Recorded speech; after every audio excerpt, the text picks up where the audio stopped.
মহিলা হাতে heart shape diamond নিয়ে ছবি তুলছিল। ডায়মন্ড দেখা মাত্র পাশে দাঁড়ানো এক মেকআপ আর্টিস্ট তার দিকে আকৃষ্ট হয়ে গেল, কিন্তু সেই মুহূর্তেই গার্ড তাকে সঙ্গে সঙ্গে থামিয়ে দিল। ওই মহিলার নাম রুবিয়া ছিল। সে এই ডায়মন্ড পার্টিতে সবার দেখানোর জন্য এনেছিল, কিন্তু তার সামান্যও ধারণা ছিল না যে একটি গ্যাং আগে থেকেই এই ডায়মন্ড চুরি করার পরিকল্পনা সেরে ফেলেছে। যেই না রুবিয়া সবার সামনে ডায়মন্ড দেখাতে শুরু করলো, গ্যাংয়ের একজন সদস্য ভিড় ডিস্ট্র্যাক্ট করতে এগিয়ে এলো, কিন্তু গার্ডস সঙ্গে সঙ্গে সতর্ক হয়ে গেল এবং তাকে থামাতে এগিয়ে এলো। সেই সময় অ্যাডভিক নামে এক লোক ভিড়ের সামনে এলো। সে নিজেকে একজন জাদুকর বলে পরিচয় দিল এবং দাবি করল যে সে জাদু দিয়ে ডায়মন্ডকে লক করা বাক্স থেকে বের করে আনতে পারে। রুবিয়া তার কথা তেমন গুরুত্ব দিল না। তার ভরসা ছিল যে এত টাইট সিকিউরিটিতে ডায়মন্ড চুরি হওয়া অসম্ভব। তবুও সে অ্যাডভিককে চেষ্টা করতে দিল।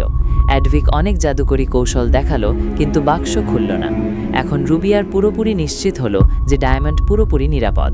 তখনই অ্যাডভিকের হাতের এক ছোট ইশারায় সেই বাক্স খুলে গেল। রুবিয়া ডায়মন্ড তুলে সবার দেখালো, কিন্তু পরের মুহূর্তেই ডায়মন্ড অনেক টুকরোয় ভেঙে গেল। সেই সময় আসল ডায়মন্ড ছিল অ্যাডভিকের হাতে। কেউ বুঝতেই পারল না যে সে এটা কীভাবে করল। তখনই রুবিয়ার রিয়েলাইজেশন হলো, এই লোকেরা ডায়মন্ড চুরি করতে এসেছিল। সে সঙ্গে সঙ্গে গার্ডসকে তাদের ধরার নির্দেশ দিল, কিন্তু গার্ডসের কিছু করার আগেই অ্যাডভোকেট টিম এক গার্ডকে ফেলে দিয়ে সেখান থেকে পালিয়ে গেল। গার্ডস তাদের ছাদ পর্যন্ত তাড়া করল। সেখানে দেখে মনে হলো যে তারা হেলিকপ্টারে পালাবে, কিন্তু তীব্র আলোতে সত্য বেরিয়ে গেল। সেটা ছিল শুধু হেলিকপ্টারের একটা পোস্টার। ততক্ষণ পর্যন্ত অ্যাডভিক এবং তার টিম দড়ির সাহায্যে নিচে নেমে গিয়েছিল এবং একটা বোটে পৌঁছে গিয়েছিল। এইভাবে তাদের মিশন সফল হয়ে গিয়েছিল এবং পুরস্কার হিসেবে তারা বিশেষ ও মূল্যবান কার্ড পেল।